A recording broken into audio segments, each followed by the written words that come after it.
ಇದು the voice of Madiga news channel. ನಿಮ್ಮಿಂದ ನಿಮಗಾಗಿ ನಿಮಗೋಸ್ಕರ. ಒಂದು ಸಮುದಾಯದ ನಿರಂತರವಾದಂತಹ ಹೋರಾಟವನ್ನ, ರಕ್ತಸಿಕ್ತ ಚರಿತ್ರೆಯ ಹೋರಾಟವನ್ನ, ಅವರ ಹೊಟ್ಟೆ ನೋವಿನ ಹೋರಾಟವನ್ನ ನೀವು ಅಷ್ಟು ಅಣಕ ಮಾಡಬಾರ್ದಿತ್ತು.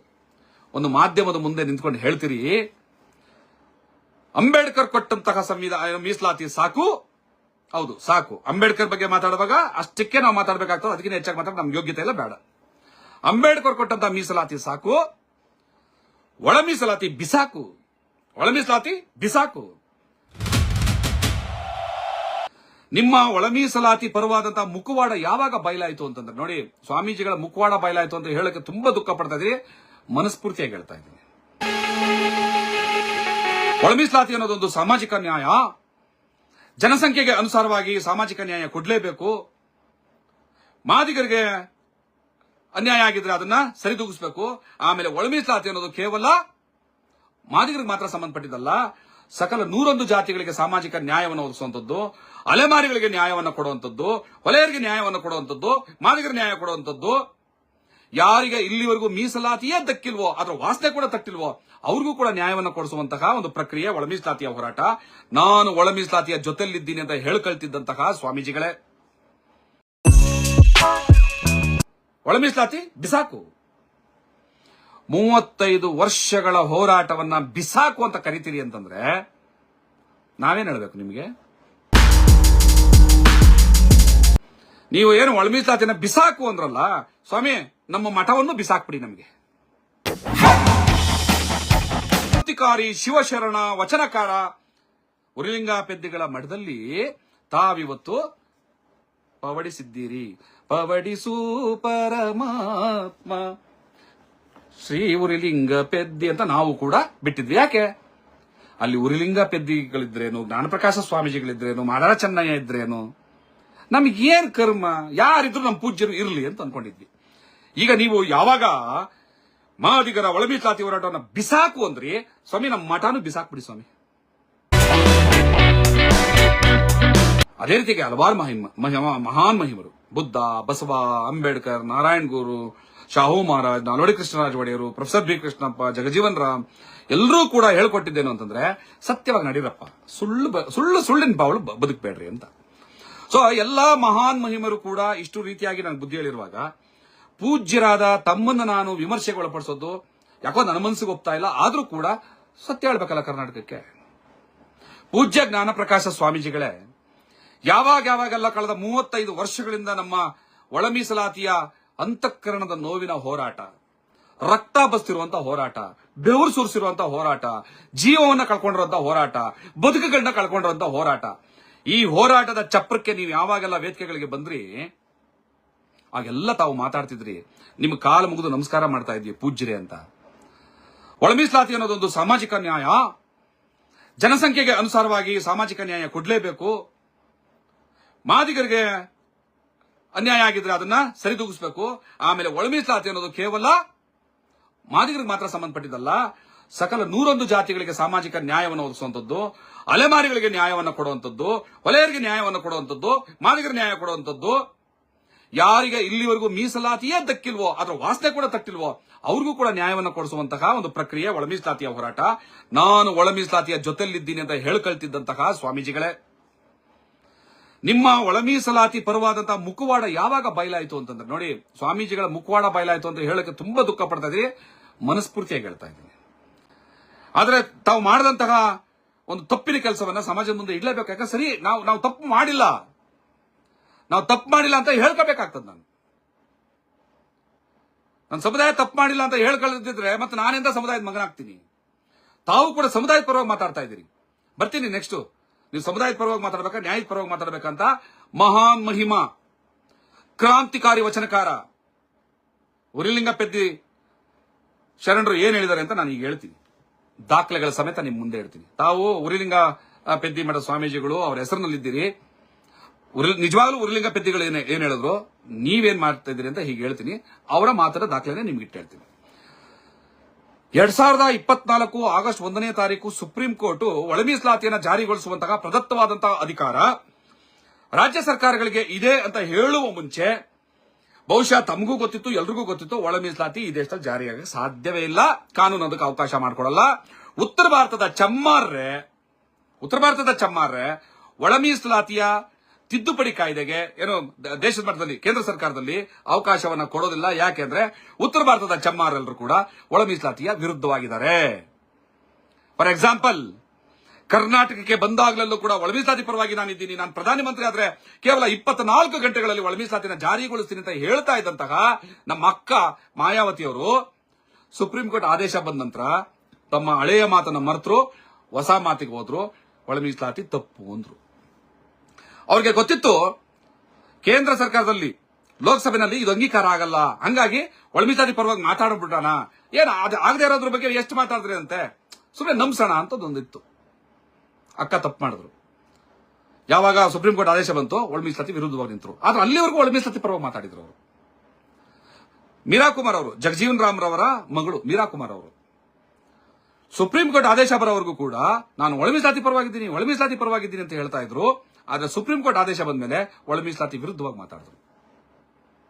ಯಾಕೆ ಅಂತಂದ್ರೆ ಕೇಂದ್ರ ಸರ್ಕಾರದಲ್ಲಿ ಇದಾಗಲ್ಲ ಅಂತ ಅಚ್ಚಲವಾದಂತ ನಂಬಿಕೆ ಇದ್ದಿದ್ದರಿಂದ ಅವರು ಒಳ ಮೀಸಲಾತಿ ಪರವಾಗಿದ್ದೀನಿ ಅಂತ ಹೇಳಿದ್ರೆ ಏನ್ ಕಳಕತ್ತೀವಿ ನಾವು ಅನ್ನೋ ಒಂದು ಮನಸ್ಥಿತಿಯಿಂದ ಒಳ ಮೀಸಲಾತಿ ಪರವಾಗಿ ಇದ್ದೀನಿ ಅಂತ ಮಾತಾಡ್ತಾ ಇದ್ರು. ನಮ್ಮ ವೇದಿಕೆಗಳಿಗೆ ಹುಬ್ಳಿನಲ್ಲಿ ಲಕ್ಷಾಂತರ ಜನ ಸೇರಿದಾಗೂ ಕೂಡ ಬಂದು ಮಾತಾಡಿದ್ರು. ಸುಪ್ರೀಂ ಕೋರ್ಟ್ ಆದೇಶ ಬಂದ ನಂತರನೇ ಉಲ್ಟಾ ಹೊಡೆದ್ಬಿಟ್ರು. ಅದೇ ರೀತಿನೇ ಇನ್ನೂ ಹಲವಾರು ತಮಿಳುನಾಡಲ್ಲಿ, ಉತ್ತರ ಪ್ರದೇಶದಲ್ಲಿ, ಬಿಹಾರಲ್ಲಿ, ಬೇರೆ ಬೇರೆ ರಾಜ್ಯಗಳು, ಉತ್ತರ ಭಾರತದಲ್ಲಿ ಇರುವಂತಹ ಹಲವಾರು ಚಮಾರ್ಗಳು ಅಥವಾ ಚಮಾರ್ ಪರವಾಗಿದ್ದೀನಿ ಅಂತ ಹೇಳ್ಕೊಳ್ಳೋರೆಲ್ಲರೂ ಕೂಡ, ಮಾದಿಗರ ಪರವಾಗಿದ್ದೀನಿ ಅಂತ ಹೇಳ್ಕೊಳ್ಳೋರೆಲ್ಲರೂ ಕೂಡ ಒಳ ಮೀಸಲಾತಿ ಪರವಾಗಿದ್ದೀನಿ ಅಂತ ಹೇಳ್ಕೊತಾ ಇದ್ರು.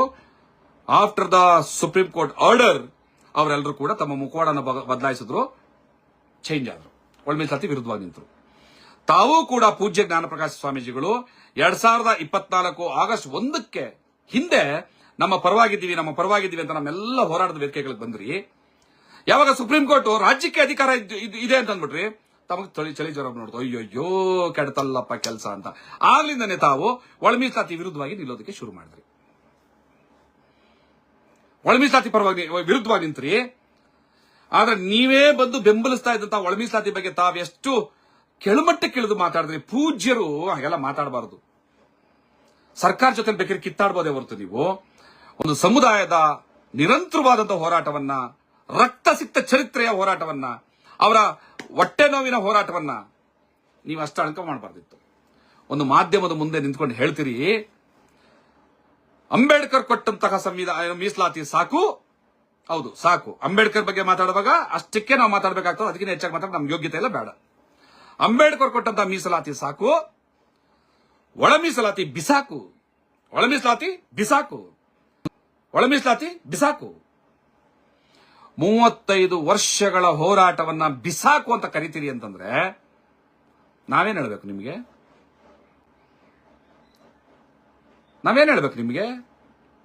ನಿಮ್ಮ ಪಾದಕ್ಕೆ ಬಿದ್ದು ನಮಸ್ಕಾರ ಹಾಕಿ, ಪೂಜ್ಯರೇ, ಗುರುಗಳೇ, ಗೌರವಂತರೇ, ನಮ್ಮ ಸಂವಿಧಾನ ಪ್ರೇಮಿ ಸ್ವಾಮೀಜಿಗಳೇ, ಸಂವಿಧಾನದ ಸ್ವಾಮೀಜಿಗಳೇ ಅಂತ ಕರಿತಾ ಇದ್ದ ನಾವು ನಮ್ಮ 35 ವರ್ಷಗಳ ಹಿರಿಯರ ಬದುಕುಗಳನ್ನ ಹಾಳು ಮಾಡ್ಕೊಂಡಂತದ್ದು, ರಕ್ತ ಹರಿಸ್ಕೊಂಡಿದ್ದು, ಜೀವ ಬಿಟ್ಟಿದ್ದು, ಪೊಲೀಸ್ನವ್ರ ಬೂಟ್ನಲ್ಲಿ, ಪೊಲೀಸ್ನವ್ರ ಲಾಟಿನಲ್ಲಿ ಒದೆ ತಿಂದು ಸತ್ತಿದ್ದು, ಎಲ್ಲವನ್ನೂ ಕೂಡ ನೀವು ತೆಗೆದು ಬಿಸಾಕು. ನಿಮಗೆ ಒಳ ಮೀಸಲಾತಿ ಬಗ್ಗೆ ಭಿನ್ನಾಭಿಪ್ರಾಯ ಇದ್ರೆ ಗೌರವಾನ್ವಿತವಾಗಿ ಮಾತಾಡಬೇಕು ಗುರುಗಳೇ, ಸ್ವಾಮೀಜಿಗಳೇ, ಪೂಜ್ಯರೇ. ಒಂದು ಸಮುದಾಯದ ನೋವಿನ ಬಗ್ಗೆ ಮಾತಾಡ್ತಿರ್ಬೇಕಾದ್ರೆ ನೀವು ಒಂದು ಸಾಂತ್ವನ, ಒಂದು ಹಂತಕರಣ, ಒಂದು ತಾಯಿ ಹೃದಯದಿಂದ ಮಾತಾಡಬೇಕು. ಒಬ್ಬ ಯಾರ ಚಿಲ್ಲರೆ ಮನುಷ್ಯ ಬೀದಿ ನಿಂತ್ಕೊಂಡು ದುರಾಂಕಾರದಿಂದ ಮಾತಾಡ್ತಾನಲ್ಲ, ಆ ಲೆವೆಲ್ಗೆ ಸ್ವಾಮೀಜಿಗಳು, ಪೂಜ್ಯರು ಹೋಗಬಾರ್ದು. ಸ್ವಾಮೀಜಿ ಬಿಸಾಕು. ಅಂಬೇಡ್ಕರ್ ಮೀಸಲಾತಿ ಸಾಕು, ಒಳ ಮೀಸಲಾತಿ ಬಿಸಾಕು. ಈಗ ಹಂಗೆ ಪೂಜ್ಯ ಸ್ವಾಮೀಜಿಗಳೇ, ಇಲ್ಲಿವರೆಗೂ ಬಂದು ನೀವು ಮಾದಿಗರ ಹೋರಾಟದಲ್ಲಿ ನಾನಿದ್ದೀನಿ, ನಾನ್ ಬೆಂಬಲಿಸ್ತೀನಿ ಅಂತ ಹೇಳ್ಕೊಂಡು ಈಗ ಮಾದಿಗರ ವಿರುದ್ಧವಾಗಿ ನಿಂತ್ಕೊಂಡು ಬಿಸಾಕು ಅಂದ್ರಲ್ವಾ, ಹಂಗೆ ಇನ್ನೊಂದನ್ನ ಬಿಸಾಕ್ಬಿಡಿ ಸ್ವಾಮಿ, ಕೈ ಮುಗಿದು ಕೇಳ್ಕೊತಾ ಇದ್ದೀವಿ. ತುಂಬಾ ಜನ ಆಶ್ಚರ್ಯ ಅನ್ಸ್ಬೋದು. ದಾಖಲೆ ಇಟ್ಟು ಮಾತಾಡ್ತೀನಿ, ಕಮ್ಮಿ ದಾಖಲೆ ಅಲ್ಲ ನೋಡಿ, ಎಷ್ಟು ತಪ್ಪ ಅದೇ ಪುಸ್ತಕ. ಈ ಪುಸ್ತಕದಲ್ಲಿ ಉಲ್ಲೇಖ ಆಗಿರುವಂತ ಸತ್ಯ. ಹಾಗೆ ಹಲವಾರು ಬೇರೆ ಬೇರೆ ಕಡೆಯಿಂದ ದಾಖಲೆಗಳನ್ನ ತರಿಸಿ ಪ್ರಿಂಟ್ಔಟ್ ತೆಗೆದು ಇಟ್ಕೊಂಡಿದ್ದೀನಿ, ಇದು ಕೊಡ್ತೀನಿ. ನೀವು ಏನು ಒಳ ಮೀಸಲಾತಿನ ಬಿಸಾಕು ಅಂದ್ರಲ್ಲ ಸ್ವಾಮಿ, ನಮ್ಮ ಮಠವನ್ನು ಬಿಸಾಕ್ಬಿಡಿ. ನಮಗೆ ತಾವೇನೀಗ ಸ್ಥಾಪನೆಗೊಂಡಿದ್ದೀರಲ್ಲ ಉರಿಲಿಂಗ ಪೆದ್ದಿ ಮಠ, ಆ ಉರಿಲಿಂಗ ಪೆದ್ದಿ ಮಠ ಮಾದಿಗರ ಮೂಲ ಮಠ. ಆ ಮಾದಿಗರ ಮೂಲ ಮಠ ಉರಿಲಿಂಗ ಪೆದ್ದಿಗಳ ಹೆಸರಿನಲ್ಲಿ ಕರ್ನಾಟಕದಾದ್ಯಂತ ಎಲ್ಲೆಲ್ಲಿದೆ ಅಂತ ಗೊತ್ತಾ ಸ್ವಾಮೀಜಿಗಳೇ? ತಮಗ್ ಗೊತ್ತೋ ಇಲ್ವೋ ಗೊತ್ತಿಲ್ಲ, ನನಗೊತ್ತು. ಉರ್ಲಿಂಗ ಪೆದ್ದಿ ಮಠದ ಸ್ವಾಮೀಜಿಗಳೇ, ಪೂಜ್ಯರೇ, ಇಲ್ಲಿ ನೋಡಿ, ಬಸವೇಶ್ವರರ ಸಮಕಾಲೀನರು ಅಂತ ಪುಸ್ತಕ ಇದು. ಇದರಲ್ಲಿ ಪೇಜ್ ನಂಬರ್ 172 ಬಸವೇಶ್ವರರ ಸಮಕಾಲೀನರು ಅನ್ನುವಂತಹ ಇಷ್ಟು ಬೃಹತ್ತಾದಂತಹ ಗ್ರಂಥ. ಇದರಲ್ಲಿ ಪೇಜ್ ನಂಬರ್ 172ರಲ್ಲಿ ಉಲ್ಲೇಖ ಇದೆ. ಯಾವುದ್ರಲ್ಲಿ ಅಂತಂದ್ರೆ ಉರಿಲಿಂಗ ಪೆದ್ದಿ ಅನ್ನುವಂತಹ ಈ ಒಂದು ಲೇಖನ. ಇದನ್ನ ಬರೆದಿರುವಂತದ್ದು ಸಂಶೋಧಕರಾದಂತಹ ಡಾಕ್ಟರ್ SM ಹುಣಸಾಳ ಅವರು ಬರೆದಿರುವಂತದ್ದು. ಇದರಲ್ಲಿ ಹೇಳ್ತಾರೆ, ಉರಿಲಿಂಗ ಪೆದ್ದಿ ಆ ಮಠ ಕರ್ನಾಟಕದಲ್ಲಿ ಎಲ್ಲೆಲ್ಲಿದೆ ಅಂತ ಹೇಳ್ತೀನಿ. ಅದು ಮಾದಿಗರದ್ದು ಹೌದಾ ಅಲ್ವಾ ಅಂತ ಈ ಜನ ನೋಡ್ತಾ ಇರೋರು ಹೇಳಿ, ತಾವು ಕೂಡ ಹೇಳಬೇಕು.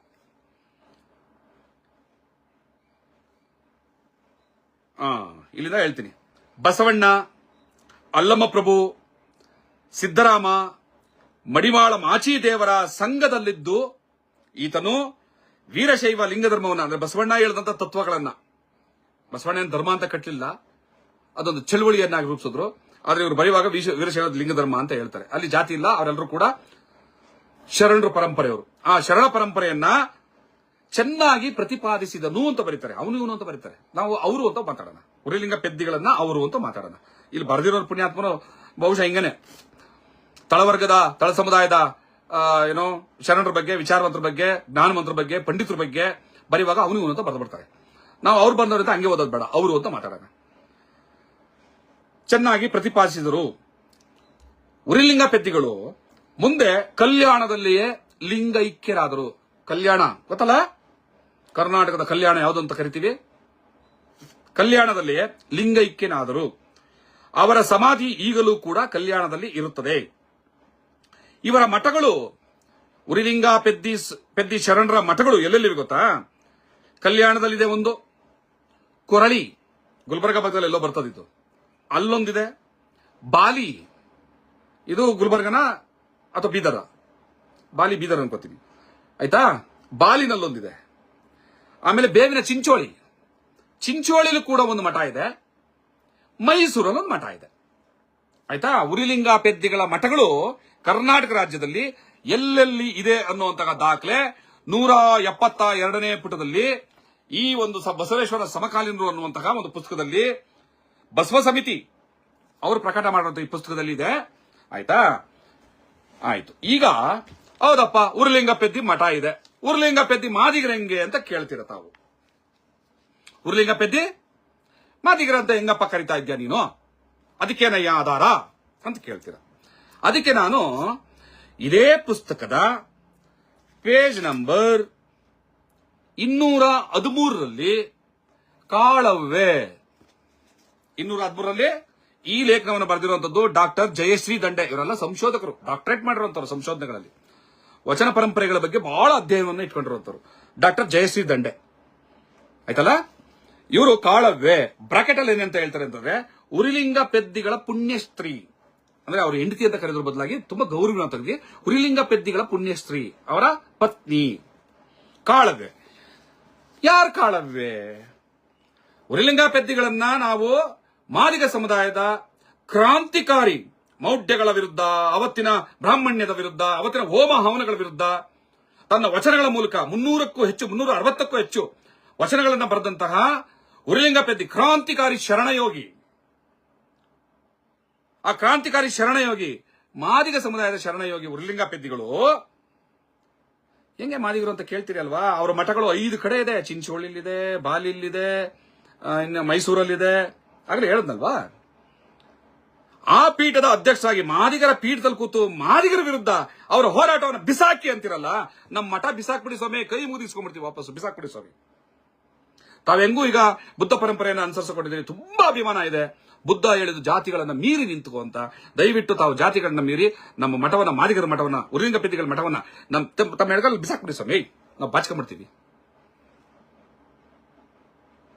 ಆಯ್ತು, ಕಾಳವ್ಯ ಬಗ್ಗೆ ಬರ್ತೀನಿ. ಕಾಳವ್ಯ ಉರಿಲಿಂಗ ಪೆದ್ದಿಗಳ ಹೆಂಡತಿ. ಕಾಳವ್ಯ ವಚನಕಾರ್ತಿ ಕಾಳವ್ಯ, ಶಿವಶರಣೆ ಕಾಳವ್ಯ, ಅವ್ವ ಕಾಳವ್ಯ, ಉರಿಲಿಂಗ ಪೆದ್ದಿಗಳ ಹೆಂಡತಿ. ಉರಿಲಿಂಗ ಪೆದ್ದಿ ಹುಟ್ಟಿನಿಂದ ದಲಿತ. ದಲಿತ ಅನ್ನೋ ಪದ ಅವಾಗಿರ್ಲಿಲ್ಲ, ಆಯ್ತಾ. ಇವರು ಬರೆಯುವಾಗ ಯಾಕೆ ಜಾತಿ ಹೇಳೋಕೆ ಯಾಕೋ ಹಿಂದೆ ಮುಂದೆ ನೋಡ್ತಿದ್ರು, ನಮ್ ಸಿದ್ದರಾಮಯ್ಯ ನೋಡ್ತಾರ, ಅದಕ್ಕೆ ದಲಿತ ಅಂತ ಬರೆದ್ರು. ಮುಂದೆ ಬರ್ತದೆ, ಜಾತಿ ಬರ್ತದೆ. ಉರಿಲಿಂಗ ಪೆದ್ದಿ ಹುಟ್ಟಿನಿಂದ ದಲಿತ. ಅವನ ಹೆಂಡತಿಯ ಕುರಿ, ಕೋಳಿ, ಕಿರು ಮೀನು ಅಂತ ಒಂದು ವಚನ ಬರೀತಾರೆ. ಯಾರೋ ಕಾಳವ್ಯ ಒಂದು ವಚನವನ್ನು ಬರೀತಾರೆ. ಕುರಿ, ಕೋಳಿ, ಮೀನು ತಿಂಬವರು ಶ್ರೇಷ್ಠವೆಂದರೆ ದನ ತಿಂಬುವವರು ಯಾಕೆ ಶ್ರೇಷ್ಠ ಅಲ್ಲ ಅಂತ ಪ್ರಶ್ನೆ ಮಾಡ್ಕೊಂಡು ಒಂದು ವಚನವನ್ನು ಬರೆದಿದ್ದಾರೆ. ಅಂತ ಒಂದು ವೈದಿಕ ಶಾಸ್ತ್ರವನ್ನ ಪ್ರಶ್ನೆ ಮಾಡುವಂತಹ, ಬ್ರಾಹ್ಮಣ್ಯವನ್ನ ಎದುರಿಸುವಂತಹ, ಮೌಢ್ಯಗಳನ್ನ ಧಿಕ್ಕರಿಸುವಂತಹ, ಆಹಾರ ಭೇದವನ್ನ ಉಂಟು ಮಾಡುವಂತಹ ಅವತ್ತಿನ ಪರಿಸ್ಥಿತಿಯನ್ನ, ಎಷ್ಟು ವರ್ಷ ಆಯ್ತು, ಬಸವಣ್ಣನ ಕಾಲ. ಬಸವಣ್ಣನ ಕಾಲದಲ್ಲಿ ಆ ಮೌಢ್ಯವನ್ನ ಧಿಕ್ಕರಿಸಿದಂತಹ ಗಟ್ಟಿಗಿತ್ತಿ ಕಾಳವ್ಯ. ಆ ಕಾಳವ್ಯೆಯ ಗಂಡ ಉರಿಲಿಂಗ ಪೆದ್ದಿ. ಕುರಿ, ಕೋಳಿ, ಕಿರುಮೀನು ಈ ವಚನವನ್ನ ಬರೆದದ್ದು ಎಂಬ ವಚನದಲ್ಲಿ ಉಲ್ಲೇಖಿತವಾಗಿರುವಂತೆ, ತನ್ನ ಆ ವಚನದಲ್ಲಿ ಉಲ್ಲೇಖಿತವಾಗಿರುವಂತೆ ಕಾಳವ್ಯ ಮಾದಿಗ ಜಾತಿಯವಳು. ಕಾಳವ್ಯ ಮಾದಿಗ ಜಾತಿಯವಳು. ಆದರೆ ಶರಣ ಸತ್ಸಂಗದಲ್ಲಿ ತನ್ನ ಮೂಲ ಪ್ರವೃತ್ತಿಯನ್ನ ಬದಲಾಯಿಸಿಕೊಂಡು, ಅಂದ್ರೆ ಕುಲವೃತ್ತಿಗಳನ್ನ ಬದಲಾಯಿಸಿಕೊಂಡು, ಸಾತ್ವಿಕವಾದ ಆಚರಣೆ ಮತ್ತು ಚಿಂತನೆಗಳಿಂದ ಅತ್ಯಂತ ಶ್ರೇಷ್ಠ ಮಟ್ಟಕ್ಕೆ ಏರಿದಂತ ತಾಯಿ ಕಾಳವ್ಯ. ಮಾದಾರ ಕಾಳವ್ಯ, ಮಾದಿಗರ ಕಾಳವ್ಯ. ಈ ಮಾದಿಗರ ಕಾಳವ್ಯೆಯ ಗಂಡ ಉರಿಲಿಂಗ ಪೆದ್ದಿ. ಮಾದಿಗರ ಕಾಳವ್ಯೆಯ ಗಂಡ ಉರಿಲಿಂಗ ಪೆದ್ದಿ. ಅಂದ್ರೆ ನಿಮ್ಗೆ ಅರ್ಥ ಆಗುತ್ತೆ, ಅವತ್ತೇನು ಜಾತಿಗಳನ್ನ, ಅಂದ್ರೆ ವರ್ಣಸಂಕರ ಇರಲಿಲ್ಲ, ಜಾತಿಗಳ ಮಧ್ಯದಲ್ಲೇ ಇತ್ತು ಮದುವೆ. ಒಂದೇ ಒಂದು ವರ್ಣಸಂಕರ ಆಗಿದ್ದಕ್ಕೆ ಏನೆಲ್ಲ ಆಯ್ತು ಕರ್ನಾಟಕದಲ್ಲಿ ಅಂತ ನಿಮ್ಗೆ ಚೆನ್ನಾಗಿ ಗೊತ್ತಿದೆ. ತಮಗೆ ಶರಣ ಪರಂಪರೆಯ ಬಗ್ಗೆ, ಬಸವಣ್ಣನ ಚಳುವಳಿಗಳ ಬಗ್ಗೆ, ಅವತ್ತಿನ ಜಾತಿ ಪದ್ಧತಿಗಳ ಬಗ್ಗೆ, ವರ್ಣಸಂಕರ ಅಂದ್ರೆ ಏನು ಅನ್ನೋದ್ರ ಬಗ್ಗೆ ನಾನು ತಮಗೆ ಹೇಳ್ಕೊಡ್ಬೇಕಾಗಿಲ್ಲ.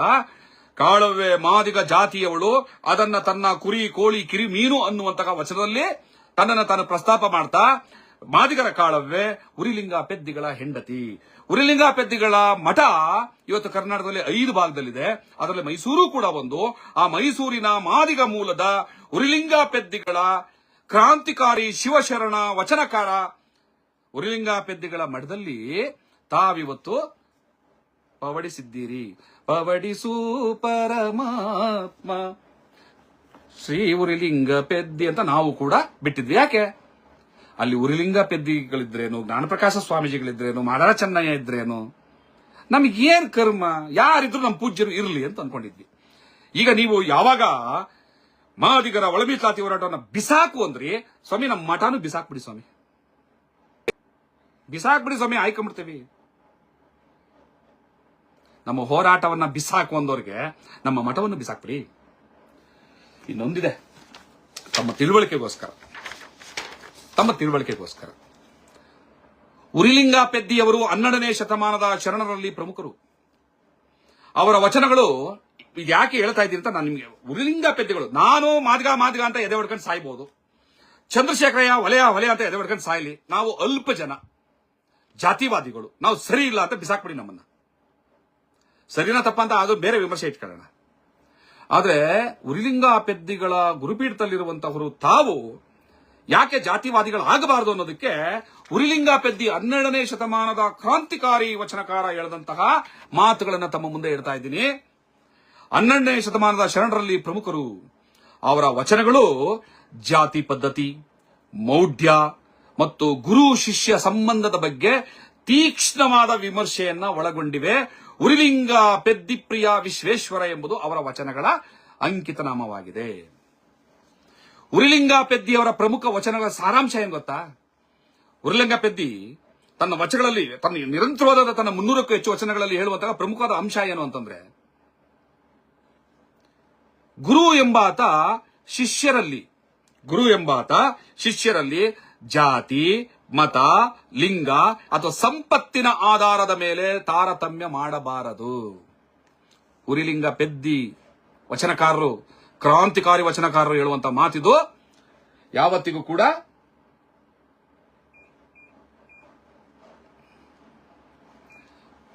ಶಿಷ್ಯರ ಮೇಲೆ, ಜಾತಿ ಧರ್ಮಗಳ ಮೇಲೆ, ಸಂಪತ್ತಿನ ಮೇಲೆ, ಲಿಂಗದ ಮೇಲೆ ತಾರತಮ್ಯವನ್ನು ಮಾಡಬಾರದು ಅಂತ ಹೇಳ್ತಾರೆ. ಎಲ್ಲರಿಗೂ ಸಮಾನವಾಗಿ ಗುರುವಾದವನು ಎಲ್ಲರಿಗೂ ಸಮಾನವಾಗಿ ವಿದ್ಯೆ ಮತ್ತು ಜ್ಞಾನವನ್ನು ನೀಡಬೇಕು ಅಂತ ಉರಿಲಿಂಗ ಪೆದ್ದಿಗಳು ಅದರ ಮಹತ್ವವನ್ನು ಸಾರ್ತಾರೆ, ಗುರುವಿನ ಮಹತ್ವವನ್ನು ಸಾರ್ತಾರೆ. ಇದರಲ್ಲಿ ಇನ್ನೂ ತುಂಬಾ ಇದೆ, ಬೇಡ ಇಷ್ಟಕ್ಕೆ ಅರ್ಗಿಸ್ಕೊಳ್ಳಿ. ಒಂದು ವಚನ ಹೇಳ್ತಾರೆ ಉರಿಲಿಂಗ ಪೆದ್ದಿ ಸ್ವಾಮೀಜಿಗಳು, ನಮ್ಮ ವಚನಕಾರರು. ನಿಮ್ಮನ್ನು ಸ್ವಾಮೀಜಿ ಅಂದೊಂದು, ಅವ್ರನ್ನೂ ಸ್ವಾಮೀಜಿ ಅಂತ ನೋಡಿ. ಶಿವಶರಣರು ಅವರೆಲ್ಲ ಸ್ವಾಮೀಜಿ ಗೀಮೀಜಿ ಅಂತ ಕರ್ಸ್ಕೋತಿರಲ್ಲ, ಶರಣ. ಎಲ್ರಿಗಿನ್ನ ಕಿರಿಯೋನು, ನನಗಿನ್ನ ಹಿರಿಯರಿಲ್ಲ ಅಂತಂದ ಪುಣ್ಯಾತ್ಮನವರೆಲ್ಲ. ಆ ಉರುಲಿಂಗ ಪೆದ್ದಿಗಳು ಹೇಳ್ತಾರೆ ಒಂದು ವಚನ ನೋಡಿ ಹೆಂಗಿದೆ ಅಂತಂದ್ರೆ, ಅಮೃತ ಸರ್ವರಿಗೂ ಅಮೃತವಾಗಿಪ್ಪುದಲ್ಲದೆ. ಅಮೃತ ಅನ್ನೋದು ಎಲ್ರಿಗೂ ಕೂಡ ಅಮೃತವೇ ಆಗಿರ್ತದೆ. ಕೆಲವರಿಗೆ ಅಮೃತವಾಗಿ, ಅಮೃತ ಅನ್ನೋದು ಎಲ್ರಿಗೂ ಅಮೃತ, ಆದರೆ ಕೆಲವರಿಗೆ ಅಮೃತವಾಗಿ ಕೆಲವರಿಗೆ ವಿಷವಾಗದು ನೋಡ. ಉರ್ಲಿಂಗ ಪೆದ್ದಿಗಳು 4 ಸಲಲ್ಲಿ ಏನ್ ಹೇಳ್ತಾ ಇದಾರೆ ಅಂತಂದ್ರೆ, ಅಮೃತ ಅನ್ನೋದು ಎಲ್ರಿಗೂ ಅಮೃತನೇ, ವಿಷ ಎಲ್ರಿಗೂ ವಿಷಾನೇ, ಆದ್ರೆ ಅಮೃತ ಅನ್ನೋದು ಕೆಲವರಿಗೆ ಮಾತ್ರ ಅಮೃತ ಆಗಿ ಕೆಲವರಿಗೆ ವಿಷವಾಗದು ನೋಡ. ಎಂತೂ ಅಂತೆ, ಹೆಂಗೆ ಅಮೃತ ಎಲ್ರಿಗೂ ಅಮೃತವಾಗಿರ್ತದೆ, ವಿಷವಾಗೋದಿಲ್ವೋ ಹಾಗೆಯೇ ಎಂತೋ ಅಂತೆ ಶ್ರೀಗುರು, ಅಂದ್ರೆ ಗುರುಗಳ ಬಗ್ಗೆ ಮಾತಾಡ್ತಾ ಇದ್ದಾರೆ. ಶ್ರೀಗುರು ಸರ್ವರಿಗೆಯೂ, ಎಲ್ಲರಿಗೂ, ಶ್ರೀಗುರುಗಳು ಸಮಸ್ತರಿಗೂ, ಜಗತ್ತಿಗೆ, ಲೋಕಕ್ಕೆ, ಸಕಲ ಜೀವರಾಶಿಗಳಿಗೆ ಗುರುವಾಗಿರಬೇಕಯ್ಯ. ಹೇಗೆ ಅಮೃತವು ಎಲ್ರಿಗೂ ಅಮೃತ ಆಗಿರ್ತದೆ, ಯಾರಿಗೋ ಒಬ್ರಿಗೆ ವಿಷ ಇನ್ನೊಬ್ರಿಗೊಬ್ರಿಗೂ ಅಮೃತ ಆಗೋದಿಲ್ವೋ, ಅದೇ ರೀತಿಯಾಗಿ ಶ್ರೀಗುರುವು ಸರ್ವರಿಗೂ ಗುರುವಾಗಿರಬೇಕಯ್ಯ. ಉರುಲಿಂಗ ಪೆದ್ದಿ ಪ್ರಿಯ ವಿಶ್ವೇಶ್ವರ. ತಾವು ಯಾವ ಉರುಲಿಂಗ ಪೆದ್ದಿ ಮಠದಲ್ಲಿ ಕೂತಿದ್ದೀರಲ್ಲ, ಮಾದಿಗ ಮೂಲ ಸಂಸ್ಥಾನ, ಅದರಲ್ಲಿ ಕೂತಿರುವಂತಹ ಆ ನನ್ನ ಗುರುಗಳು ಹೇಳಿದ್ದು, ಗುರುಗಳು ಎಲ್ರಿಗೂ ಕೂಡ ಏಕವಾಗಿರಬೇಕು, ಭೇದ ಭಾವ ಮಾಡಬಾರದು. ಈ ವಚನದ ಸಂಪೂರ್ಣ ಅರ್ಥ ಅಲ್ಲೇ ಇದೆ. ಗುರುವಾದವನು ತನ್ನ ಬಳಿ ಬಂದ ಮಕ್ಕಳನ್ನ ಜಾತಿ, ಮತ, ಲಿಂಗ, ಸಂಪತ್ತು, ಗದ್ದುಗೆ, ಪ್ರಾಂತ್ಯದ ಹಿನ್ನೆಲೆಯಲ್ಲಿ ಒಬ್ಬರು ಮೇಲು ಒಬ್ಬರು ಕೀಳು ಎಂದು ತಾರತಮ್ಯ ಮಾಡದೆ ಎಲ್ಲರಿಗೂ ವಿದ್ಯೆಯನ್ನು ಒಲವಿನಿಂದ ಹೇಳಿಕೊಡಬೇಕು ಎಂಬ ಸಂಗತಿಯನ್ನ ಈ ವಚನದಲ್ಲಿ ಹೇಳಲಾಗಿದೆ.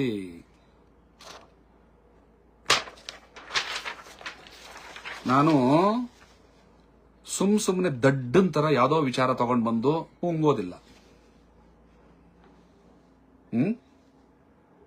ಪುಂಗೋದಿಲ್ಲ. ನಾನು ಏನಾದ್ರೂ ಮಾತಾಡ್ತೀನಿ ಅಂತಂದ್ರೆ ಅದಕ್ಕೆ ಆಳವಾದ ಅಧ್ಯಯನವನ್ನು ಇಟ್ಕೊಂಡಿರ್ತೀವಿ. ಇಂತಿದ್ದ ಪುಸ್ತಕಗಳನ್ನ ಪೇಜ್ ಟು ಪೇಜ್ ಓದಿ ನೆಟ್ವರ್ಕ್ ವಿಷಯ ಆಗಿತ್ತು. ಏನಾದ್ರೂ ವಿಷಯಗಳನ್ನ ಪ್ರಸ್ತಾಪ ಮಾಡಬೇಕು ಅಂತಂದ್ರೆ ಪುಸ್ತಕಗಳನ್ನ, ಗ್ರಂಥಗಳನ್ನ, ಸಂಬಂಧಪಟ್ಟಂತಹ ವ್ಯಕ್ತಿಗಳ ಬಗ್ಗೆ, ಪೂಜ್ಯರ ಬಗ್ಗೆ ಸ್ಟಡಿ ಮಾಡಿ ಪೇಜ್ ಟು ಪೇಜ್ ಓದಿ ಅದನ್ನ ಪಾಯಿಂಟ್ ಮಾಡಿಕೊಂಡು ಆ ನಂತರ ಅದನ್ನ ಟೈಪಿಂಗ್ ಮಾಡಿ ಪ್ರಿಂಟ್ಔಟ್ ತಗೋದು. ಮತ್ತೆ ಇಲ್ಲಿರೋದು ಮಾತ್ರ ಇದೇನೆ ಪೇಪರ್ ತೋರಿಸ್ತಾರೆ, ಇದು ದಾಖಲೆಗಳಲ್ವಲ್ಲ. ಏನಪ್ಪಾ ಈ ಪೇಪರ್ಗಳನ್ನ ಇಟ್ಕೊಂಡು ಏನೋ ಮಾತಾಡ್ತಾನೆ, ಡಾಕ್ಯುಮೆಂಟ್ಸ್ ಆಯ್ತು, ಪೇಪರ್ ಅಲ್ಲಿ ಏನೋ ಆಯ್ತು ಅಂತ ಕೇಳಿದ್ರೆ, ಈ ಅಂಶಗಳನ್ನ, ಈ ದಾಖಲೆಗಳನ್ನ ಎಲ್ಲಿಂದ ತೆಗ್ದಿ, ಈ ಪ್ರಿಂಟ್ಔಟ್ ಎಲ್ಲಿಂದ ತೆಗ್ದಿದ್ದೀನೋ ಅದರ ಮೂಲ ದಾಖಲೆಗಳನ್ನ ಪಕ್ಕದಲ್ಲೇ ಇಟ್ಕೊಂಡಿರ್ತೀನಿ. ಯಾವ ಪೇಜ್ ಹೋದ್ರೆ ರಪ್ಪ ಅಂತ ಹಂಗೆ ತೆಗೆದು ನೋಡಿ, ಇಲ್ಲೊಂದು ಇಟ್ಕೊಂಡಿರ್ತೀನಿ, ಹಂಗೆ ತೆಗೆದು ಹಂಗೆ ಹೇಳ್ಬಿಡ್ತೀನಿ. ಉರಿಲಿಂಗ ಪೆದ್ದಿ ನೋಡ್ಕೊಳ್ಳಿ, ಉಲ್ಟಾ ಕಾಣ್ತದ ಅಕ್ಷ ಆಯ್ತಲ್ಲ. ಇನ್ನ ಸರ್ಕಾರದ ದಾಖಲೆಗಳ ವಿಚಾರಕ್ಕೆ ಬಂತು ಅಂತಂದ್ರೆ ನೋಡಿ, ಭಾರತ ಸರ್ಕಾರದ ದಾಖಲೆಗಳನ್ನ ಇಟ್ಕೊಂಡಿರ್ತೀನಿ, ಕರ್ನಾಟಕ ರಾಜ್ಯ ಸರ್ಕಾರದ ದಾಖಲೆಗಳನ್ನ ಇಟ್ಕೊಂಡಿರ್ತೀನಿ. ಇವೆಲ್ಲೂ ಸೇರಿಸಿ ಒಂದು ಕಡೆ ಮಾಡಿ ಪ್ರಿಂಟ್ಔಟ್ ತೆಗೆದು ಇದು ನಿಮ್ಮ ಮುಂದೆ ಇಡ್ತಾ ಇದ್ದೀನಿ. ಇದನ್ನ ನೀವೆಲ್ಲಾದ್ರೂ ಹೋಗಿ ಕೇಳ್ಕೋಬಹುದು. ಇನ್ನ ಚಂದ್ರಶೇಖರ ಏನೆಲ್ಲ ಸುಳ್ಳು ಹೇಳಿದ್ರು ಅಂತ ಸುಮ್ಮನೆ ಬಾಯಿಗೆ ಬಂದಿದ್ದಾರಲ್ಲ, ಅವ್ರು ಹೇಳಿದ್ದನ್ನೆಲ್ಲ ಕೂಡ ಕೇಳಿ ಕೇಳಿ ನೋಡಿ ನೋಡಿ ಪಾಯಿಂಟ್ ಮಾಡಿ ಬರೆದಿಟ್ಕೊಂಡಿರ್ತೀನಿ. ಅವರು ಹೇಳಿದ ಸುಳ್ಳಿಗೆ ಯಾವ್ಯಾವ ಆಕರಗಳು ಕಾರಣ ಆಗ್ತವೆ, ಅದನ್ನ ಹೆಂಗೆ ನಾನು ಹೇಳ್ಬಹುದು, ಯಾವ ಇಸ್ವಿಗಳು ಅನ್ನೋದಕ್ಕೆ ಸಂಬಂಧಪಟ್ಟಂತಹ ದಾಖಲೆಗಳಿಂದ ಪ್ರಿಂಟ್ ಮಾಡಿ ಕಷ್ಟ ಬಿದ್ದು ತೆಗೆದು ಹಿಂಗೆ ಇಟ್ಕೊಂಡಿರ್ತೀನಿ. ಒಂದು ಸುಮ್ಮನೆ ಲೈವ್ ಮಾಡೋದು ಅಂತಂದ್ರೆ ಏನೋ ಎಣ್ಣದಂಗಡಿಲಿ ಕೂತ್ಕೊಂಡು ಲೈವ್ ಮಾಡೋದಲ್ಲ, ಅಥವಾ ವೇದಿಕೆ ಮೇಲೆ ನಿಂತ್ಕೊಂಡು 1901ನೇ ಇಸ್ವಿಯ ದಾಖಲೆಗಳನ್ನ ಇಟ್ಕೊಂಡು ಇದು ಕರ್ನಾಟಕದ ದಾಖಲೆ ಅಂತ ಪಾಪ ಮುಗ್ದ್ರ ಮುಂದೆ ಸುಳ್ಳು ನಪ್ಪುಂಗೋದಲ್ಲ. ಚಂದ್ರಶೇಖರಯ್ಯ ಕರ್ಕೊಂಡ್ ಬನ್ನಿ. ಅವ್ರು ಯಾರು ಕೇಳ್ತಾ ಇದ್ರು, ನೇರವಾಗಿ ಚರ್ಚೆ ಮಾಡಕ್ ತಕ್ಕತ್ತಿಲ್ವಾ, ನೀವು ಸ್ವಾಮೀಜಿಗಳ ಪಾದದ ಧೂಳಿಗೂ ಸಮ ಅಲ್ಲ.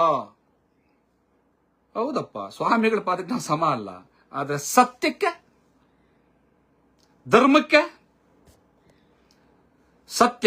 ಧರ್ಮಕ್ಕೆ, ನ್ಯಾಯಕ್ಕೆ, ಅದನ್ನ ಕೇಳುವಂತಹ ಎದೆಗಾರಿಕೆಗೆ ಯಾರು ಕಮ್ಮಿ ಆಗಿಲ್ಲ. ಇದನ್ನ ನಮ್ಗೆ ಹೇಳ್ಕೊಟ್ಟಿದ್ದು ಬಾಬಾ ಸಾಹೇಬ್ ಅಂಬೇಡ್ಕರ್. ನನ್ನ ತಂದೆ ಬಾಬಾ ಸಾಹೇಬ್ ಅಂಬೇಡ್ಕರ್ ಹೇಳ್ಕೊಟ್ಟಿದ್ದು, ಗುರು ಬುದ್ಧ ಹೇಳ್ಕೊಟ್ಟಿದ್ದು.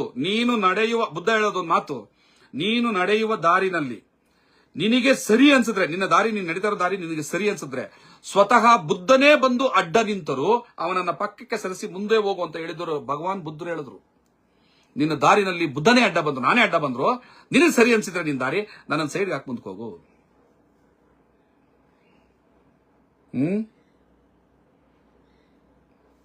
ಇದನ್ನೆಲ್ಲ ಓದಿ ಅವ್ರನ್ನೆಲ್ಲ ಅರ್ಥ ಮಾಡ್ಕೊಂಡು ಬಂದಿರೋವು ನೀವು ಸುಳ್ಳುಗಳನ್ನ ಹೇಳಿದ್ರೆ, ವಿಕೃತವಾಗಿ ಮಾತಾಡಿದ್ರೆ, 35 ವರ್ಷಗಳ ಮಾದಿಗರ ಕಣ್ಣೀರ್ ಕಥನ ಅಂತ ಹೇಳ್ತಾ ಇದ್ದೀನಿ, ರಕ್ತ ಚರಿತ್ರೆನ ಬಿಸಾಕು ಅಂದ್ರೆ ನಿಮ್ಮ ದಾರ್ಶ್ಯಕ್ಕೆ ಏನ್ ಹೇಳಬೇಕು, ನಿಮ್ಮ ಕ್ರೌರ್ಯದ ಮನಸ್ಥಿತಿಗೆ ಏನ್ ಹೇಳಬೇಕು. ಪೂಜ್ಯ ಉರುಲಿಂಗ ಪೆದ್ದಿ ಶರಣರು ಹೇಳ್ಕೊಟ್ಟಂತಹ ಮಾತು ಇಷ್ಟೊತ್ತು ಹೇಳದ್ನಲ್ಲ, ಯಾರನ್ನು ಕೂಡ ಗುರುವಾದವನು ಶಿಷ್ಯರನ್ನ ಜಾತಿ, ಮತ, ಲಿಂಗ, ಸಂಪತ್ತಿನ ಮೇಲೆ ನೋಡ್ಬೇಡ ಅಂತ ಹೇಳಿದ್ರಲ್ಲ.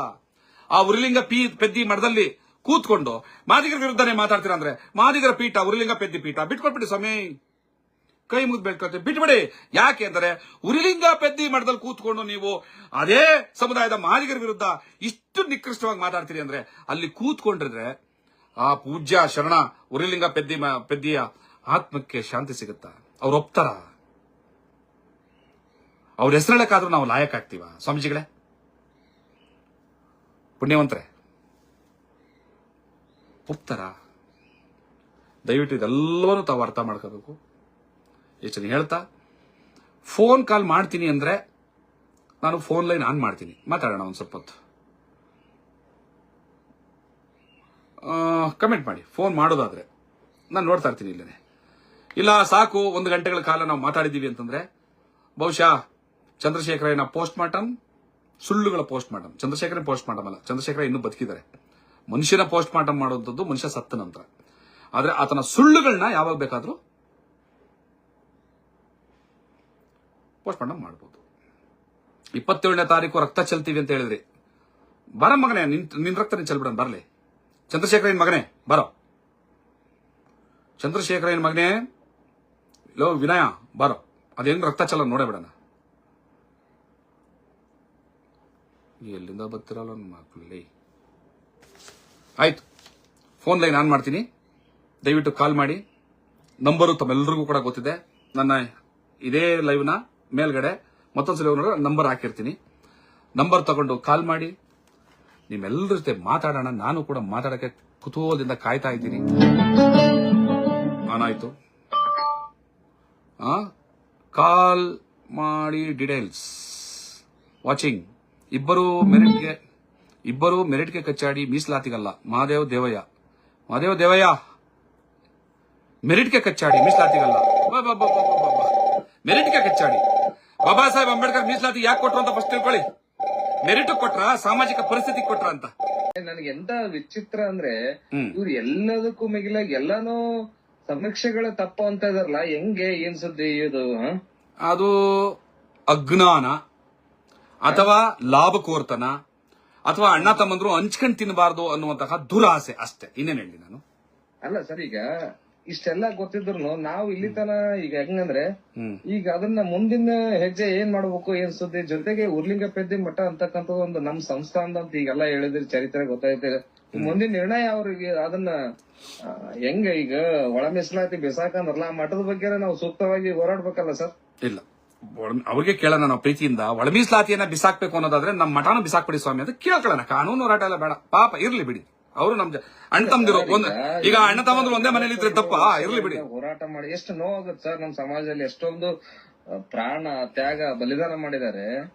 ಇವರಿಗೆ ಅಜ್ಞಾನದಿಂದ ಮಾತಾಡ್ತಾರಲ್ಲ, ಇವ್ರಿಗೆ ಯಾವ ರೀತಿಯಾಗಿ ಎಚ್ಚರಿಕೆ ಕೊಡ್ಬೇಕು ಸರ್ ಅದ್ರ ಬಗ್ಗೆ? ಕೊಡ್ತಾ ಇದೀವಲ್ಲ, ಈ ದಾಖಲೆಗಳ ಸಮೇತ ಇಟ್ಕೊಂಡು ಮಾತಾಡ್ತಾ ಇದ್ದೀವಿ, ಹೇಳ್ತಾ ಇದ್ದೀವಿ, ಅವ್ರಿಗೆ ಅರ್ಥ ಆಗುತ್ತೆ.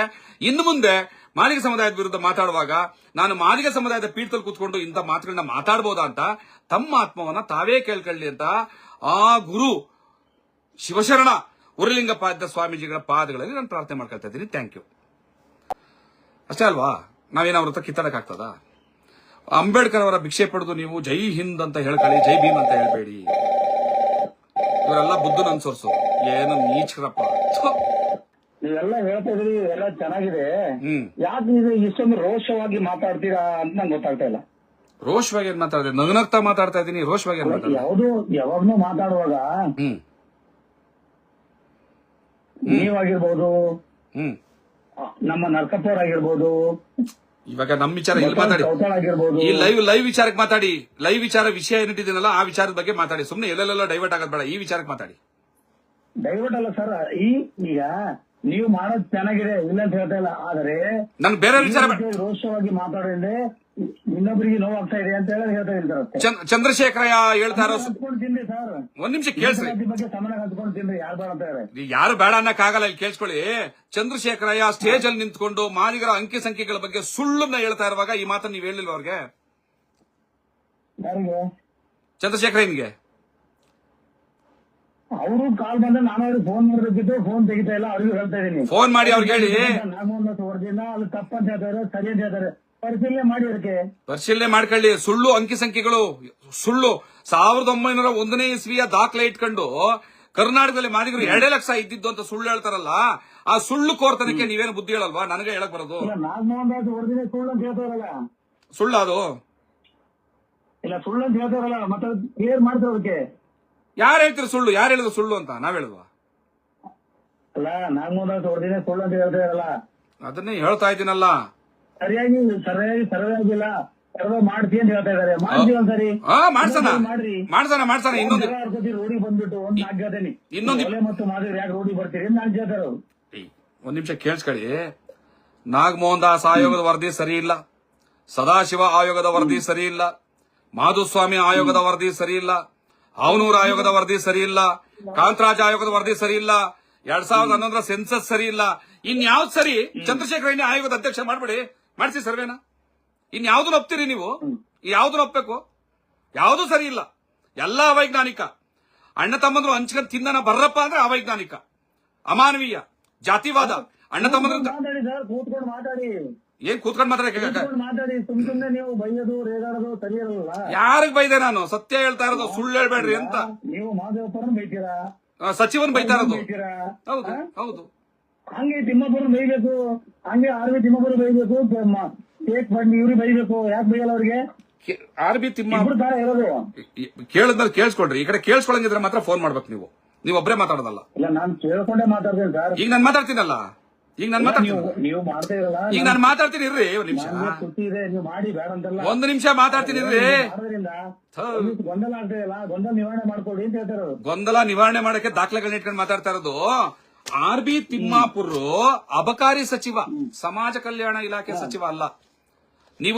ನೀವು ಜಾತಿಯಿಂದ ಸಚಿವನಂತ ನೋಡೋದಲ್ಲ. ಮಹಾದೇವಪ್ಪನವ್ರನ್ನ ನಾನು ಪ್ರಶ್ನೆ ಮಾಡಿದ್ರೆ ಸರ್ಕಾರದ ಸಮಾಜ ಕಲ್ಯಾಣ ಇಲಾಖೆ, ಯಾರು ಒಳ ಮೀಸಲಾತಿ ಪ್ರಕ್ರಿಯೆಯಲ್ಲಿ ಭಾಗವಹಿಸಿರುವಂತಹ ಇಲಾಖೆ ಇದೆ, ಯಾರು ನೂಡಲ್ ಇಲಾಖೆ ಇದೆ, ಆ ಇಲಾಖೆಗೆ ಸಂಬಂಧಪಟ್ಟಂತಹ ಸಚಿವ ಮಹಾದೇವಪ್ಪನವ್ರನ್ನ ಯಾಕಪ್ಪ ತಪ್ಪು ಮಾಡ್ತಾ ಇದ್ದೀನಿ ಅಂತ ಪ್ರಶ್ನೆ ಮಾಡ್ತಾ ಇದ್ದೀನಿ. ಮಹಾದೇವಪ್ಪನ ಪ್ರಶ್ನೆ ಮಾಡಿದ ಕೂಡಲೇ ನಮ್ ಜಾತಿಯವ್ರನ್ನ ಯಾಕೆ ಪ್ರಶ್ನೆ ಮಾಡ್ತೀರಿ ಅಂತ ಕೇಳುವಂತಹ ಅವಿವೇಕ ಯಾಕೆ ಕೇಳಬಾರ್ದು? ಪದ್ಧತಿಯಲ್ಲಿ ಹೇಳಿ. ನಾಲ್ಕು ಇದಾನ, ಲುಚ್ಚ ಇದಾನ ಅಂತ ಹೇಳ್ತಿರಲ್ಲ, ನಾಲಾಯಕ್ಕೆ ಕತೆಗೆ ಹೋಗ್ತಾರ. ನಾನು ಹೇಳೋದನ್ನ ಅರ್ಥ ಮಾಡ್ಕೊಳ್ರಿ.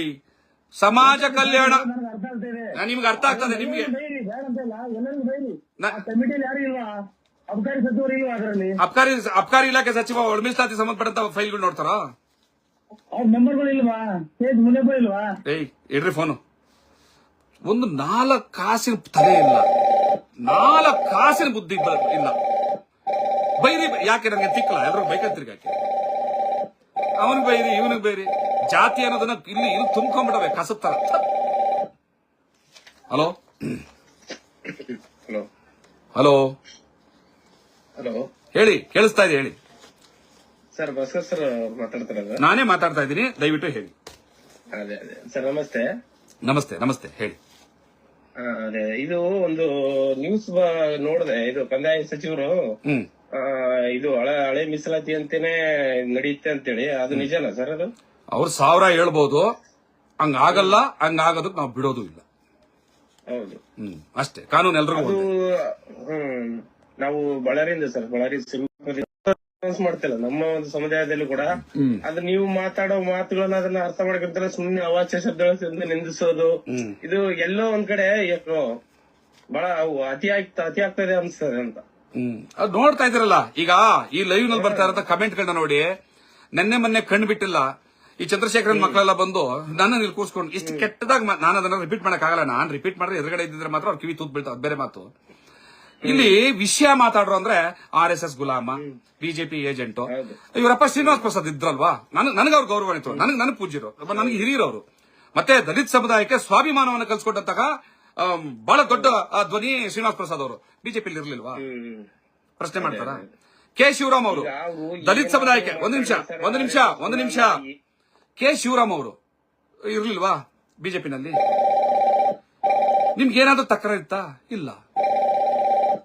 ಮಹೇಶ್ ಅಣ್ಣ ಇದಾರಲ್ವಾ ಬಿಜೆಪಿನಲ್ಲಿ? ನಾನು ಬಿಜೆಪಿಲೂ ಇಲ್ಲ, RSS ಅಲ್ಲೂ ಇಲ್ಲ. ಬಿಜೆಪಿಗೂ RSSಗೂ ನನಗೂ ಏನ್ ಸಂಬಂಧ? ನಾನಿಲ್ಲಿ ವಿಚಾರಗಳನ್ನ ಮಾತಾಡ್ತಾ ಇದ್ದೀನಿ.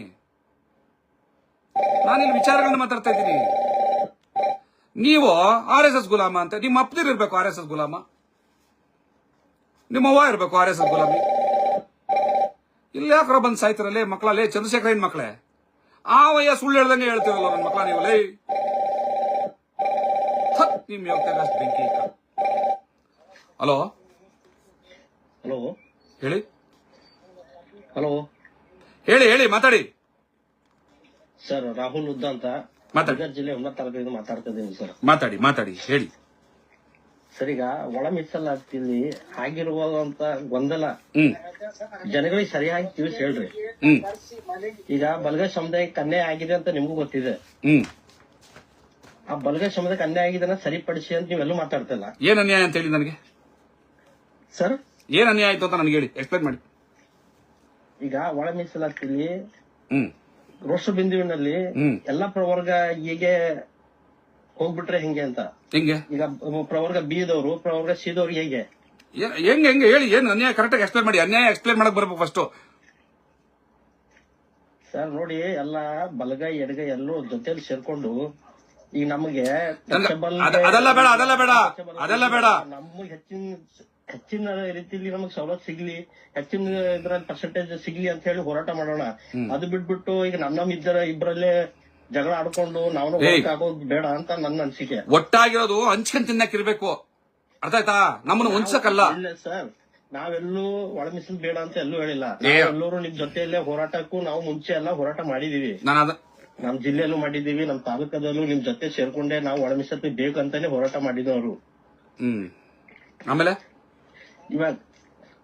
ಇವಾಗೀಗ ಒಂದ್ ಸಮುದಾಯಕ್ಕೆ ಅನ್ಯಾಯ ಆಗ್ತಿದೆ ಅಂತಂದ್ರೆ ನೀವು ಅದು ಹಂಗೆ ಇರ್ಲಿ ಹಂಗೆ ಮಾಡಿ ಅಂತ ಹೇಳೋದು ಯಾವ ರೀತಿ ನ್ಯಾಯ? ಅನ್ಯಾಯ ಏನು ಅಂತ ಹೇಳ್ರಿ, ನನಗೆ ಹೇಳಕ್ ಮಾತ್ರ ರೆಡಿ ಇಲ್ಲ. ಅನ್ಯಾಯ ಏನು ಅಂತ ಹೇಳಿ ನನಗೆ ನೋಡೋಣ. ಈಗ ರೋಷ ಬಿಂದುವಿನಲ್ಲಿ ಈಗ ತಪ್ಪಾಗಿದೆಯಲ್ಲ, ಅದು ಹೇಗೆ ಸರಿ? ಏನ್ ತಪ್ಪಾಗಿದೆ ಹೇಳಿ ನನಗೆ, ಏನ್ ತಪ್ಪಾಗಿದೆ ಹೇಳಿ. ನನಗೆ ಗೊತ್ತಿದೆ, ನೀವ್ ಹೇಳಿ. ನನಗೆ ಪ್ರಶ್ನೆ ಮಾಡೋರಿಗೆ ಪ್ರಶ್ನೆ ಗೊತ್ತಿರ್ಬೇಕು ಕರೆಕ್ಟ್ ಆಗಿ ಕೇಳಕ್ಕೆ. ಏನ್ ತಪ್ಪಾಗಿದೆ ಹೇಳಿ. ನೀವು ನಾನು ಕೇಳ್ತಾ ಇರೋದಿಲ್ಲ, ನೀವ್ ಹೇಳಿ. ಅದು ಅನ್ಯಾಯ ಆಗಿದೆ ಅಂತ ಹೇಳೋರ್ಗೆ ಗೊತ್ತಿರ್ಬೇಕ್ರಿ. ಅದು ಫಸ್ಟ್ ಅನ್ಯಾಯ ಆಗಿದೆ ಅಂತ ಹೇಳ್ತಾ ಇದ್ರಲ್ಲ, ಏನ್ ಅನ್ಯಾಯ ಅಂತ ಹೇಳಕ್ ಗೊತ್ತಿರ್ಬೇಕು ಫಸ್ಟ್ ಹೇಳಿ. ಹಲೋ, ಈಗ ಕೇಳಿಸಲ್ಲ, ಇಷ್ಟೊತ್ತು ಕೇಳಿಸ್ತಿತ್ತು, ಈಗ ಕೇಳಿಸ. ಹಲೋ, ನಿಮ್ಗೆ ಆಗಿರೋ ಅನ್ಯಾಯ ಏನು ಅಂತ ಹೇಳ್ರಿ ನೀವು ಫಸ್ಟ್ ನೋಡೋಣ. ಈಗ ನಾವು ನೋಡಿ 101 ಜಾತಿಲಿ ಶೋಷಣೆ ಒಳಗಾಗಿರೋ ಕತೆ ಬೇಡ, ರೋಸ್ಟರ್ ಪಾಯಿಂಟ್ ಅಲ್ಲಿ ಆಗಿರೋ ಅನ್ಯಾಯ ಅದನ್ನ ಹೇಳ್ರಿ ಸರ್. ಬೇರೆಯವ್ರಿಗೆ ಈಗ ರೈಟ್, ನಾನ್ ಪುರಾಣದ ಕತೆ ಕೇಳ್ತಾ ಇಲ್ಲ. ಹಲೋ ಮಿಸ್ಟರ್ ರಾಹುಲ್ ಅವರೇ, ಮಿಸ್ಟರ್ ರಾಹುಲ್, ರೋಸ್ಟರ್ ಪಾಯಿಂಟ್ ಅಲ್ಲಿ ಆಗಿರುವಂತ ಅನ್ಯಾಯ ಏನು ಅಂತ ಹೇಳಿ. ಹಲೋ, ಇಂಥ ಆಟಗಳು ನಾವ್ ಎಷ್ಟು ಆಡಲ್ಲ. ಅನ್ಯಾಯ ಆಗಿದೆ ಅಂತ ಹೇಳುವಾಗ ಏನ್ ಅನ್ಯಾಯ ಆಗಿದೆ ಹೇಳಿ. ಆ ಅನ್ಯಾಯ ಹೇಳಕ್ ಬರ್ಬೇಕು ಫಸ್ಟ್ ನಿಮ್ಗೆ. ಹಲೋ ಸರ್, ನಮಸ್ಕಾರ ಸರ್. ನಮಸ್ಕಾರ ಹೇಳಿ. ಸರ್ ವಿಠಲ್ ಒಗ್ಗಣ್ಣ ಅವ್ರ ಬಗ್ಗೆ ಮಾತಾಡಬೇಕಿತ್ತು ಸರ್ ಒಂದೆರಡು ಮಾತು. ವಿಠಲ್ ವಗನ್ ಹತ್ರ ಇಲ್ಲಿ ಮಾತಾಡುವಂತದ್ದೇನಿದೆ, ವಿಠಲ್ ವಗನ್ ಹತ್ರ ಮಾತಾಡ್ಬೇಕು. ಅಲ್ಲ ಅವ್ರಿಗೆ ಸರ್ವಶ್ರೇಷ್ಠ ಕುಲ ಅಂತ ತಮ್ದೆ ತಿಕ್ಕಂದ್ರಿ. ನಾವೇನು ಬ್ರಾಂಡೆಡ್ ಕುಲ ಅಂತ ಮೊನ್ನೆ ಭಾಷಣ ಮಾಡಿದ್ರು. ಇವ್ರೇನು ಬ್ರಾಹ್ಮಣರಿಗಿನ ತಲೆ ಮೇಲೆ ಹುಟ್ಟಿ ಬಂದಾರೇನು ಮತ್ತೆ ನೋಡಿ. ಒಂದು ನಿಮಿಷ ಕೆಲವು ವೃತ್ತಿಗಳ ಬಗ್ಗೆ ಒಂದು ನಿಮಿಷ ಇವ್ರೇನು ಯಾವ ವೃತ್ತಿ ಹೀನ ವೃತ್ತಿಗಳು ಮಾಡಿಲ್ಲ ಅಂತ ಪ್ರಶ್ನೆ ಸರ್. ಒಂದು ನಿಮಿಷ ಕೇಳಿಸ್ಕೊಳ್ರಿ, ಒಂದೇ ಕಡೆ ಸರ್ ಅವರು ನಮ್ಮ ಸಮುದಾಯದ ಬಗ್ಗೆ ಎಷ್ಟು ಮಾತಾಡೋದು ಅವ್ರಿಗೆ ಮತ್ತೆ ಕೌಂಟರ್ ಕೊಡ್ಬೇಕಲ್ಲ ಸರ್. ಒಂದು ನಿಮಿಷ ಕೇಳಿಸ್ಕೊಳ್ರಿ. ಹಾ ಸರ್, ಯಾರ್ಯಾರೋ ಕೆಲ್ಸಕ್ಕೆ ಬರ್ದಿರೋಂತ ಇಡಿಯಟ್ಗಳಿಗೆಲ್ಲ ಕೌಂಟರ್ ಕೊಡಕ್ಕಲ್ಲ ನಾನ್ ಕೂತಿರೋದು. ನಾನು ಸರ್ಕಾರದ ವಿರುದ್ಧ ಹೋರಾಟ ಮಾಡ್ಬೇಕಾಗಿರೋದು. ಸರ್ಕಾರ ಅನ್ಯಾಯ ಮಾಡ್ತಾ ಇರುವಂತದ್ದು. ಆ ಸರ್ಕಾರದ ಅನ್ಯಾಯದ ಪ್ರಕ್ರಿಯೆನಲ್ಲಿ ಸುಳ್ಳು ಮಾಹಿತಿ ಕೊಡ್ತಾ ಇರುವಂತ ಕೆಲವು ಗೌರವಾನ್ವಿತರಿದ್ರೆ ಅವ್ರಿಗೆ ಉತ್ತರ ಕೊಡ್ತೀನಿ. ಚಂದ್ರಶೇಖರ ಒಬ್ಬ ಜವಾಬ್ದಾರಿತ ಸ್ಥಾನದಲ್ಲಿರುವಂತವ್ರು, ಹಂಗಾಗಿ ಅವ್ರಿಗೆ ನಾನು ಕೌಂಟರ್ ಕೊಡ್ತೀನಿ. ಪೂಜ್ಯ ಜ್ಞಾನಪ್ರಕಾಶ ಸ್ವಾಮೀಜಿಗಳು ಬಹಳ ಉನ್ನತ ಸ್ಥಾನದಲ್ಲಿರುವಂತವ್ರು, ಪೂಜ್ಯರು, ಅವ್ರಿಗೆ ನಾನು ಸರಿ ತಪ್ಪುಗಳನ್ನ ವಾದ ಮಾಡ್ತೀನಿ. ಏಕಚಿತ್ತ ಯಾರ ಇಡಿಯಟ್ ಏನೋ ಕೆಟ್ಟದಾಗ ಮಾತಾಡ್ತಾನೆ, ಮಾದಿಗರನ ಸೂಳೆ ಮಗ ಅಂತಾನೆ, ದರೋಡೆಕೋರರು ಅಂತಾನೆ. ಇಂಥ ಅಯೋಗ್ಯವಾಗಿ ಮಾತಾಡುವಂತಹ ಇವ್ರಿಗೆಲ್ಲ ನಾನು ಉತ್ತರ ಕೊಡ್ಬೇಕಾ? ಒಂದು ಜಾತಿ ಅವ್ರವ್ರ ಜಾತಿ ಅವ್ರವ್ರಿಗೆ ಶ್ರೇಷ್ಠವೇ. ಒಲೆಯ ಜಾತಿ ಶ್ರೇಷ್ಠ ಅಂತ ಕರ್ಕೊಂಡ್ರೆ ಹೆಮ್ಮೆಯಿಂದ ಕರ್ಕೊಳ್ಳಿ, ನಾನ್ ಬೇಡ ಅನ್ನಲ್ಲ. ಮಾದಿಗ ಜಾತಿ ಶ್ರೇಷ್ಠ ಅಂತ ನಾವು ಕರ್ಕೋತೀವಲ್ವಾ, ಒಲೆಯರು ಕೂಡ ಶ್ರೇಷ್ಠ. ಯಾರು ಕನಿಷ್ಠರು? ಯಾವ ಜಾತಿಗಿಂತ ಯಾರು ಕಮ್ಮಿ ಇಲ್ಲ. ಕೇಳಿಸ್ಬಿಡ್ರ ನಿಮಿಷ, ಯಾರಿಗಿನ್ನ ಯಾರು ಕಮ್ಮಿ ಇಲ್ಲ. ಅವರು ಶ್ರೇಷ್ಠ ಅಂತ ಕರ್ಕೊಳ್ಳಿ. ಆದ್ರೆ ಇನ್ನೊಬ್ಬರನ್ನ ಕನಿಷ್ಠ ಅಂತ ಕರೆಯೋದಿದೆಯಲ್ಲ, ಆ ಹುಚ್ಚುತನ ಬೇಡ. ನಾನೀಗ ಅಂಕಿಅಂಶಗಳ ಬಗ್ಗೆ, ಪೂಜ್ಯ ಸ್ವಾಮೀಜಿಗಳು ಮಾತಾಡಿದ ಮಾತು ಬಗ್ಗೆ, ಚಂದ್ರಶೇಖರನ್ ಸುಳ್ಳುಗಳ ಬಗ್ಗೆ ಮಾತಾಡೋಣ. ಯಾವನೋ ಕೆಲ್ಸಕ್ಕೆ ಬರ್ದಿರೋಂತಹ ಇಡಿಯಟ್ ಬಗ್ಗೆ ನಾವು ಚರ್ಚೆ ಮಾಡೋದು ಬೇಡ. Thank you. ಯಾವನೋ ಇಡಿಯಟ್ ಬಗ್ಗೆ ಚರ್ಚೆ ಮಾಡೋದು ಬೇಡ. ಹಲೋ ಹಲೋ, ನಮಸ್ಕಾರ. ಅಲ್ಲಿ ವಿಡಿಯೋ ಆಫ್ ಮಾಡಿ ಸರ್. ಹಾ ಸರ್, ಆಫ್ ಆಗಿದೆ ಸರ್. ಹೇಳಿ ಸರ್, ಮಾತಾಡಿ ಸರ್. ನಮಸ್ತೆ ಸರ್. ನಮಸ್ಕಾರ. ಅಂದ್ಬಿಟ್ಟು. ಹೇಳಿ. ಹಲೋ, ಹೇಳಿ. ಹಾ ಸರ್, ಈಗ ನೋಡಿ ಸರ್, ಇವರು ಒಳ ಮೀಸಲಾತಿಲಿ ಬೇಕು ಅಂತ ಉದ್ದೇಶಪೂರ್ವಕವಾಗಿ ಈ ತರ ಮಾಡಿರೋದು. ಈ ತರ ಅಂದ್ರೆ ಪ್ರೀ ಪ್ಲಾನ್ ಆಗಿ ಇಟ್ಕೊಂಡ್ಬಿಟ್ಟು ಅವತ್ತಿನ ದಿನ ನಮ್ಮನ್ನ ಹೊಡಿಬೇಕು ಅಂತಾನೆ ಹೊಡೆದಿರೋದು ಇವರು. ಆಯ್ತಾ, ಮುಂದಕ್ಕೆ ಹಾಕ್ಬಿಟ್ಟು ಇದೆಲ್ಲ ಇವ್ರ ಆಟಗಳು ಅಷ್ಟು ಡಿಲೇ ಮಾಡ್ಬೇಕು ಅಂತ ಮಾಡ್ತಾ ಇದಾರೆ. ನಮ್ದು ಒಂದು ಬೇಡಿಕೆ ಸರ್, ಏನ್ ಗೊತ್ತಾ, ಈ 15% ಅಲ್ಲಿ ನಮ್ಮ 6% ಇದೆಯಾ ನಮಗೆ ಕೊಟ್ಬಿಡ್ಲಿ. ಇನ್ ಮಿಕ್ಕಿದ್ದು ಏನಿದೆಯೋ, 9% ಅವ್ರು ಏನಾರು ಮಾಡ್ಕೊಂಡ್ಬಿಡ್ಲಿ. ಇನ್ನೂ 10 ಜನ ಸೇರಿಸ್ಕೊಳ್ಳಿ, ಇನ್ನೂ 10 ಜನ ತೆಗಿಲಿ, ಅವ್ರ ಒಟ್ಟಿಗೆನೆ ಇರ್ಲಿ. ಅಲ್ಲಿ ಇವರು ನಮ್ಮ 6% ಬಿಟ್ಬಿಟ್ಟು ಇವ್ರು ಇನ್ ಮಿಕ್ಕಿದ್ದನ್ನ ಇವ್ರು ಏನಾರ ಮಾಡ್ಕೊಂಡ್ಬಿಡ್ಲಿ. ಇನ್ನೂ 10 ಜನ ಸೇರಿಸ್ಕೊಳ್ಳಿ, ಇನ್ನು 10 ಜನ ತಕ್ಕೊಳ್ಳಿ, ಏನಾರು ನಮ್ದು 6% ಕೊಟ್ಬಿಡ್ಲಿ, ನಾವೇನೋ ಮಾಡ್ಕೊಳ್ಳೋಣ ಸರ್. ಸತ್ಯ. ಈಗ ನಮ್ದು ಒಗ್ಗಟ್ಟು ಒಡೆದೋಗ್ತಾ ಇದೆ. ನಾವೆಲ್ಲ ಅಣ್ಣ ತಮ್ಮಂದ್ರು ಒಟ್ಟಿಗಿರ್ಬೇಕು. ನಾವು ಇದು ಡಿವೈಡ್ ಅಂತ. ನಾನು ಅಣ್ಣ ತಮ್ಮಂದ್ರು ಒಟ್ಟಿಗಿರೋಣ, ಹಂಚ್ಕೊಂಡ್ ತಿನ್ನೋದೇ ಬೇಡ. ಕಿತ್ಕೊಂಡ್ ತಿನ್ನಕಲ್ಲ ಅಣ್ಣ ತಮ್ಮದಿರು, ಹಂಚ್ಕೊಂಡ್ ತಿನ್ನೋದೇ ಬೇಡ. ಬಿಸಾಕ್ಬಿಡೋಣ. ಏನೋ ಒಳ ಮೀಸಲಾತಿ ಬಿಸಾಕು ಅಂತ ಕೇಳುವಂತಹ ಉದ್ದಟತನ, ಅಹಂಕಾರ, ದುರಹಂಕಾರ ಇತ್ತು ಅಂತಂದ್ರೆ ಯಾವ ಅಣ್ಣ ತಮ್ಮಕ್ಕೂ ಬೆಲೆ ಇರೋದಿಲ್ಲ. ಇಲ್ಲಿ ನಮ್ಗೆ 6% ಕೊಟ್ಬಿಡಿ. 9% ನೀವು ಕೊಲಂಬಗಳ ಜೊತೆ ಹೋಗಿದ್ರಲ್ವಾ, ಒಟ್ಟಿಗಿರ್ರಿ ತಂದೆ. ನಿಮ್ಮ ಒಗ್ಗಟ್ಟನ್ನ ಪ್ರದರ್ಶನ ಮಾಡಿ. ನೀವೆಲ್ಲ ಕೈ ಹಿಡಿದು ನಾಳೆ ದಿನ ಮದುವೆ ಸಂಬಂಧಗಳನ್ನ ಬೆಳೆಸಿ, ನಿಮ್ಮ ಮನೆಗೆ ಅವ್ರನ್ನ ಊಟಕ್ಕೆ ಕರೀರಿ, ಅವ್ರ ಮನೆಗೆ ನೀವು ಹೋಗ್ರಿ. ನೀವಿಬ್ರು ಸೇರ್ಕೊಂಡು ನಮ್ಮ ಮನೆಗೆ ಬನ್ನಿ. ನಮ್ಗೆ 6% ಕೊಟ್ಬಿಟ್ಟು ನಮ್ಮ ಮನೆಗೆ ಊಟಕ್ಕೆ ಬನ್ನಿ, ನಮ್ಮ ಮದುವೆಗೆ ಬನ್ನಿ, ಸಂಬಂಧ ಬೆಳೆಸಿ. ಕೊಟ್ಬಿಡ್ಲಿ ಸರ್, ಮಿಕ್ಕಿದವ್ರು ಏನಾರು ಮಾಡ್ಕೊಳ್ಳಿ, ನಾವು ಕೇಳೋದೇ ಇಲ್ಲ. ಮತ್ತೆ ಇಲ್ವಂತೆ ಒಳ ಮೀಸಲಾತಿಯನ್ನ ಬಿಸಾಕ್ಬೇಕಂತೆ. ಉರುಲಿಂಗ ಪೆದ್ದಿ ಮಠದ ಸ್ವಾಮೀಜಿಗಳೇ, ನಮ್ಮ ಮಠ ಅದು, ಮಾದಿಗರ ಮಠ, ಬಿಸಾಕ್ಬಿಡಿ. ನಮಸ್ಕಾರ. ಹೇಳಿ ಸರ್. ಎಚ್ ಡಿ ಕೋಟೆ ತಾಲೂಕು ಗ್ರಾಮ ಮಂಜು ಅಂತ ಹೇಳಿ ಅಣ್ಣ. ಹೇಳಿ ಅಣ್ಣ. ಏನಿಲ್ಲ ಅಣ್ಣ, ಚಂದ್ರಶೇಖರ ಅವರು SC ST ಸಂಘದ ನೌಕರರ ಸಂಘದ ಅಧ್ಯಕ್ಷರು ಅಥವಾ ವಲಯ ಸಂಘದ ಅಧ್ಯಕ್ಷರು ಅಂತ ಗೊತ್ತಾಗ್ತಿಲ್ಲ ಅಣ್ಣ. ಅವ್ರು ಯಾವ ವಲಯ ಸಂಘದ ಅಧ್ಯಕ್ಷನಾಗೋದಕ್ಕೂ ನಾಲಾಯಕ ಮನುಷ್ಯ. ಹೌದಣ್ಣ. ಯಾಕಂದ್ರೆ ಒಂದ್ ನಿಮಿಷ ಮಾತು ಕೇಳಿಸ್ಕೊಳ್ಳಿ. ಮಾತನ್ನ ನೀವು ಕೇಳಿಸ್ಕೊಳ್ಳಿ, ನಾನು ಮಾತಾಡ ಬಿಡಿ. ನೀವು ಸಂಘದ ಅಧ್ಯಕ್ಷರತೆ ಯಾಕಣ್ಣ ಅವ್ರಿಗೆ ಬೇಕು? ನನ್ನ ಮಾತು ನೀವು ಕೇಳಿಸ್ಕೊಳ್ಳಿ, ನಿಮ್ಮ ಮಾತು ನಾನು ಕೇಳಿಸ್ಕೋಬೇಕು. ಇಬ್ರು ಚರ್ಚೆ ಮಾಡೋಣ. ವಲಯ ಸಮುದಾಯದಲ್ಲೂ ಕೂಡ ತುಂಬಾ ಪ್ರಜ್ಞಾವಂತರು, ವಿಚಾರವಂತರು, ಮನುಷ್ಯತ್ವ ಇರುವಂತ ಲಕ್ಷ ಜನರಿದ್ದಾರೆ. ನಮ್ಮ ಅಣ್ಣ ತಮ್ಮಂದ್ರೆ. ಅವನು ಯಾರ ಒಬ್ಬ ಚಂದ್ರಶೇಖರಯ್ಯ ತಪ್ಪು ಮಾಡ್ತಾ ಇದ್ದಾನೆ, ಸುಳ್ಳು ಹೇಳ್ತಾ ಇದ್ದಾನೆ ಅಂದ್ರೆ ಅದು ವಲಯ ಸಮುದಾಯಕ್ಕೆ ಸಂಬಂಧಪಟ್ಟಿದ್ದಲ್ಲ. ಅವನೊಬ್ಬ ಅಯೋಗ್ಯ ಅಂದ್ರೆ ಅಯೋಗ್ಯ ಅಷ್ಟೇ. ಆದ್ರೆ ವಲಯ ಸಮುದಾಯ ಏನ್ ತಪ್ಪು ಮಾಡಿದೆ? ಸಮುದಾಯ ತಪ್ಪು ಮಾಡಿಲ್ಲ, ವ್ಯಕ್ತಿಗಳು ತಪ್ಪು ಮಾಡಿತು ಅಂತಂದ್ರೆ ವ್ಯಕ್ತಿಗಳಿಗೆ ನಾವು ಹೇಳ್ಬೇಕು ತಪ್ಪು ಅಂತ. ಯಾತರಿಂದ ಯಾರೋ ಚಂದ್ರಶೇಖರಯ್ಯನಿಂದ ವಲಯ ಸಮುದಾಯ ಇವತ್ತು ಅವಮಾನ ಅನುಭವಿಸ್ತಾ ಇದೆ ಅಂತಂದ್ರೆ ಅದರ ಶಿಕ್ಷೆಯನ್ನ ಚಂದ್ರಶೇಖರಯ್ಯ ಅನುಭವಿಸಬೇಕು. ಚಂದ್ರಶೇಖರಯ್ಯ ಸುಳ್ಳು ಬೊಗಳ್ತಾ ಇರುವಂತದ್ದು ವಲಯ ಸಮುದಾಯ ಅಲ್ಲ. ಹಂಗ್ ಲೆಕ್ಕ ನೋಡಕ್ ಹೋದ್ರೆ ಹೊಲದ ಒಡೆಯರು ನಾವು ಅಂತ ಕರ್ಕೊಳ್ಳುವಂತಹ ಗೌರವಾನ್ವಿತ ವಲಯ ಸಮುದಾಯ ಅಂತ ಹೇಳ್ಕೊಳ್ಳೋದಕ್ಕೆ ಇವರೆಲ್ಲ ನಾಲಾಯಕಗಳು. ಈ ಚಂದ್ರಶೇಖರಯ್ಯ ವಲಯ ಸಮುದಾಯಕ್ಕೆ ಅಪವಾದ. ಹುಟ್ಟಬಾರ್ದಿತ್ತು ಆ ಜಾತಿಯಲ್ಲಿ ಇವನು. ಹೌದಣ್ಣ. ಈಗ ಅವರು SC/ST ಸಂಘದ ನೌಕರರ ಸಂಘದ ಅಧ್ಯಕ್ಷರಿಗೆ ರಾಜೀನಾಮೆ ಕೊಟ್ಟು ತದನಂತರ ಈ ಕೆಲಸಗಳ ಮಾಡ್ಬೇಕಣ್ಣ. ಅಲ್ಲ, ರಾಜೀನಾಮೆ ಯಾಕೆ ಕೊಡ್ಬೇಕು? ಅವ್ನ್ ಆ ಸಮುದಾಯ ಎಲ್ಲಾ ಜಾತಿ ಸಮುದಾಯದವರು ಕಿತ್ತು ಬಿಸಾಕಿರ್ತಾರೆ, ಮುಗಿದೋಯ್ತು.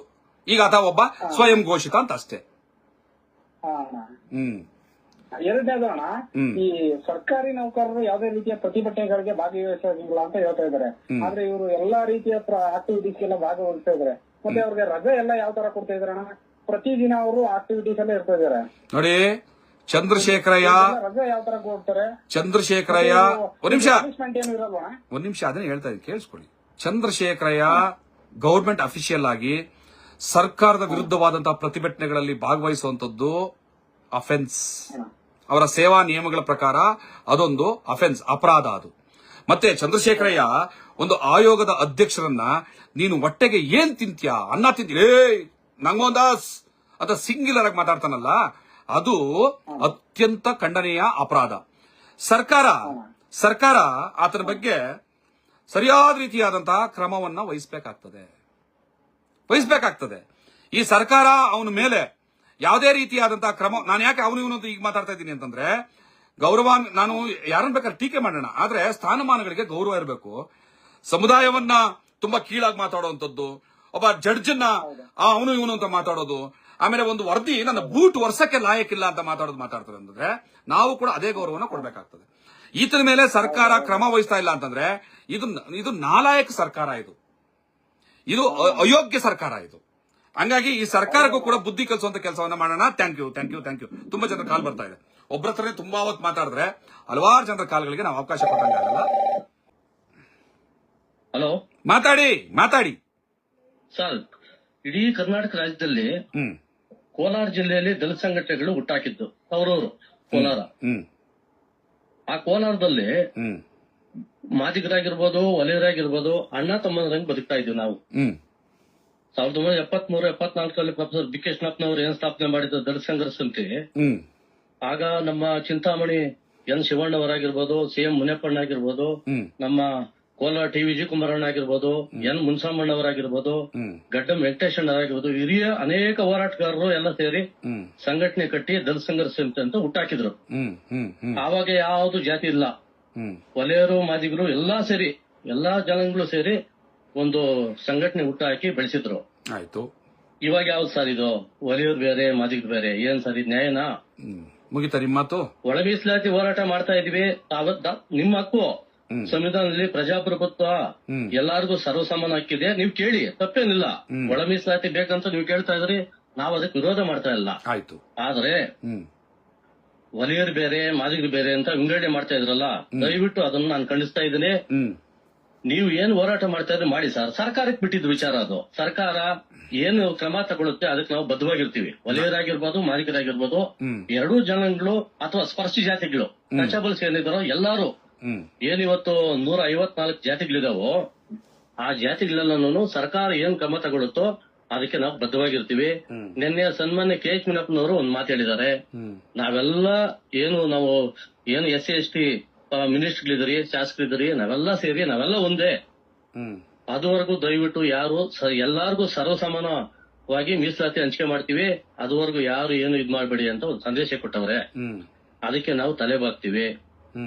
ಮತ್ತೆ ಈ ವಿಚಾರದಲ್ಲಿ ಯಾರು ಧ್ವನಿ ಎತ್ತಿಲ್ಲ. ತಾವು ಏನ್ ಸರ್ ಬರೀ ವಲಯರ್ನೇ ಹೇಳ್ಬಿಟ್ಟಿದ್ರಲ್ಲ ಸರ್, ಆ ಸ್ವಾಮೀಜಿ ಗೌರವನ ಬೇಡ ಹೋಗ್ಲಿ. ಪರಮ ಪೂಜ್ಯ ಸ್ವಾಮೀಜಿಗಳು, ಮಾದಾರ ಚೆನ್ನಯ್ಯ ಸ್ವಾಮೀಜಿಗಳು ನಾವು ತಲೆ ಬಾಗ್ತೀವಿ. ನಮ್ಮ ಸ್ವಾಮೀಜಿಗಳು, ಜ್ಞಾನ ಪ್ರಕಾಶ್ ಸ್ವಾಮೀಜಿಗಳು ನಮ್ಮ ಸ್ವಾಮೀಜಿಗಳು, ಇನ್ನೂ ಅನೇಕ ಎಷ್ಟು ಜನ ಸ್ವಾಮೀಜಿಗಳವರು, ಎಲ್ಲರಿಗೂ ನಾವು ಪ್ರಾಮಾಣಿಕವಾಗಿ ತಲೆ ಬಾಗ್ತೀವಿ. ನೀವು ಏಕವಚನದಲ್ಲಿ ಮಾತಾಡ್ತಿರಲ್ಲ, ಇದು ಎಷ್ಟು ಮಟ್ಟಿಗೆ ಸರಿ ಸರ್? ಈಗ ಮಾತಾಡ್ಲಾ? ಹೇಳಿ ಸರ್, ಹೇಳಿ. ಈಗ ನಾನ್ ಮಾತಾಡೋ ನೀವು ಸುಮ್ಮನೆ ಇರ್ಬೇಕು. ಹೇಳಿ ಸರ್. ಆಯ್ತಾ? ನಾವೆಲ್ಲ ಅಣ್ಣ ತಮ್ಮಂದ್ರ ತರ ಇದ್ವಿ, ಈಗ ಯಾಕೆ ಈ ಭೇದ ಅಂತ ಕೇಳ್ತಾ ಇದ್ದೀರಾ. ಅಣ್ಣ ತಮ್ಮಂದ್ರು ಹಂಚ್ಕೊಂಡ್ ತಿನ್ನನಪ್ಪ ಸವಲತ್ತನ ಅಂತ ಕೇಳೋದೇ ಅಪರಾಧ ಆದ್ರೆ ಆ ಅಣ್ಣ ತಮ್ಮತನಕ್ಕೆ ಬೆಲೆ ಎಲ್ಲಿರ್ತದೆ ಅನ್ನೋದು ನನ್ನ ಮೊದಲನೇ ಪ್ರಶ್ನೆ. ಒಳ ಮೀಸಲಾತಿಯನ್ನ ಕೇಳ್ತಾ ಇರೋದೇ ಅಪರಾಧ ಅನ್ನೋದಾದ್ರೆ ಬಾಬಾ ಸಾಹೇಬ್ರು ಕೊಟ್ಟಂತಹ ಮೀಸಲಾತಿ ಆದ್ರೂ ಯಾಕೆ? ಹಂಗಾದ್ರೆ ಮೀಸಲಾತಿ ತಗೊಂಡು ಹಿಂದೂ ಧರ್ಮ ಒಡೆದೋಯ್ತು ಅಂತ ಗಾಂಧಿ ಹೇಳಿದ್ದಕ್ಕೂ ಒಳ ಮೀಸಲಾತಿ ತಗೊಂಡು ಒಲೆ ಮಾದಿಗರು ಅಂತ ಹೊಡೆದೋದ್ರು ಅಂತ ಹೇಳ್ಕೊಳ್ಳೋದಕ್ಕೂ ಏನ್ ವ್ಯತ್ಯಾಸ? ಬಾಬಾ ಸಾಹೇಬ್ರು ಮೀಸಲಾತಿ ನಾನ್ ಮಾತಾಡ್ಬಾರ್ದಾ ನೀವೇ ಮಾತಾಡ್ಬೇಕಾ? ಹೇಳಿ ಸರ್, ಹೇಳಿ. ಬಾಬಾ ಸಾಹೇಬ್ ಅಂಬೇಡ್ಕರ್ ಅವರು ಮೀಸಲಾತಿಯನ್ನ ಕೇಳಿದಾಗ, ದಲಿತರಿಗೆ ಪ್ರತ್ಯೇಕ ಚುನಾಯಿಕೆಗಳನ್ನ ಕೇಳಿದಾಗ, ದಲಿತರಿಗೆ ಸ್ವಾಭಿಮಾನದ ಬದುಕನ್ನ ಕೇಳಿದಾಗ ಗಾಂಧೀಜಿ ಹೇಳ್ತಾರೆ, ನಾವೆಲ್ಲ ಹಿಂದೂಗಳು ಒಂದೇ, ನಾವೆಲ್ಲ ಅಣ್ಣ ತಮ್ಮಂದ್ರು, ಒಂದೇ ತಾಯಿ ಮಕ್ಕಳು, ನಮ್ಮಲ್ಲಿ ಭೇದ ಯಾಕೆ, ಈ ಮೀಸಲಾತಿ ಪ್ರತ್ಯೇಕ ಚುನಾಯಿಕ ಎಲ್ಲ ಬೇಡ ಅಂತ ಅಂದ್ಬಿಟ್ಟು ಯರವಾಡ ಜೈಲಲ್ಲೋಗಿ ಉಪವಾಸ ಕೂತ್ಕೊಂಡು ಬಾಬಾ ಸಾಹೇಬ್ರಿಂದ ಆ ಹಕ್ಕನ್ನ ಕಿತ್ಕೋತಾರೆ. ಬಾಬಾ ಸಾಹೇಬ್ ಅಂಬೇಡ್ಕರ್ ಅವತ್ತು ಹೇಳ್ತಾರೆ, ಕಣ್ಣಲ್ಲಿ ನೀರ್ ಹಾಕೊಂಡು ಮಾತಾಡ್ತಾರೆ, ನನ್ನ ಜನರ ಉದ್ಧಾರಕ್ಕೋಸ್ಕರ ನಾನು ಇಂಗ್ಲೆಂಡ್ ಅಲ್ಲಿ ಹೋರಾಟ ಮಾಡಿ ಒಂದು ಹಣ್ಣನ್ನು ತಂದಿದ್ದೆ, ಗಾಂಧೀಜಿ ಅದನ್ನ ಕಿತ್ಕೊಂಡ್ಬಿಟ್ಟು ರಸ ಎಲ್ಲ ಹಿಂಡ್ಕೊಂಡ್ಬಿಟ್ಟು ಆ ಸಿಪ್ಪೆನ ನನ್ನ ಮುಖದ ಮೇಲೆ ಬಿಸಾಕಿದ್ದಾರೆ ಅಂತ ಬಹಳ ದುಃಖದಿಂದ ಕಣ್ಣೀರ್ ಹಾಕೊಂಡು ಮಾತಾಡ್ತಾರೆ. ಆಯ್ತಲ್ಲ, ಅವತ್ತು ಗಾಂಧಿ ಮಾತಾಡಿದ ಮಾತನ್ನ ಇವತ್ತು ಮಾದಿಗರು ಒಳ ಮೀಸಲಾತಿ 35 ವರ್ಷಗಳಿಂದ ಕೇಳ್ಕೊಂಡು ಬಂದಿರುವಂತ ಒಳ ಮೀಸಲಾತಿನ ಕೇಳದೆ ಅಪರಾಧ. ಅದನ್ನ ಕೇಳಿದ ತಕ್ಷಣ ಒಳ ಮಾದಿಗರು ಕಿತ್ತೋಗ್ತಾರೆ, ಒಡೆದೋಗ್ತಾರೆ ಅಂತಂದ್ರೆ ಗಾಂಧಿವಾದಕ್ಕೂ ನಿಮ್ಮ ವಾದಕ್ಕೂ ಏನ್ ವ್ಯತ್ಯಾಸ ಅಂತ ಪ್ರಶ್ನೆ ಮಾಡ್ತೀನಿ. ಇದು ಒಂದು. ಇರ್ರಿ ಒಂದು ನಿಮಿಷ ಇರ್ರಿ. ನಿಮ್ಮ ಮಾತು ನೀವು ಎತ್ತಿರೋ ಎಲ್ಲಾ ಪ್ರಶ್ನೆಗೂ ಒಂದ್ ನಿಮಿಷ ವಿಜಯ್ ಕುಮಾರ್ ಅವರೇ ಕೇಳಿಸ್ಕೊಳ್ಳಿ. ರಾಜಕೀಯ ಬೆಳೆ ಬೆಳ್ಕೊಳ್ಳಕ್ಕಾಗಲ್ವಲ್ಲ, ಒಂದ್ ನಿಮಿಷ ಕೇಳಿಸ್ಕೊಳ್ರಿ. ನೀವೆತ್ತಿರೋ ಮುಂದಾಗ್ತಾ ಇದೆ. ಕಾಂಗ್ರೆಸ್ ಆಗ್ಬೋದು, ಬಿಜೆಪಿ ಆಗ್ಬೋದು, ಜೆಡಿಎಸ್ ಆಗ್ಬೋದು, ಎಲ್ಲರಿಗೂ ನಾವು ಒಂದೇ ಮಾತು, ಯಾರ ಸರ್ಕಾರ ಪರವಾಗಿ ನಾವು ಮಾತಾಡ್ತಾ ಇಲ್ಲ. ನನ್ನ ಮಾತು ಕೇಳಿಸ್ಕೊಳಲ್ವಾ? ನನ್ನ ಮಾತು ಕೇಳಿಸ್ಕೊಳಲ್ವಾ?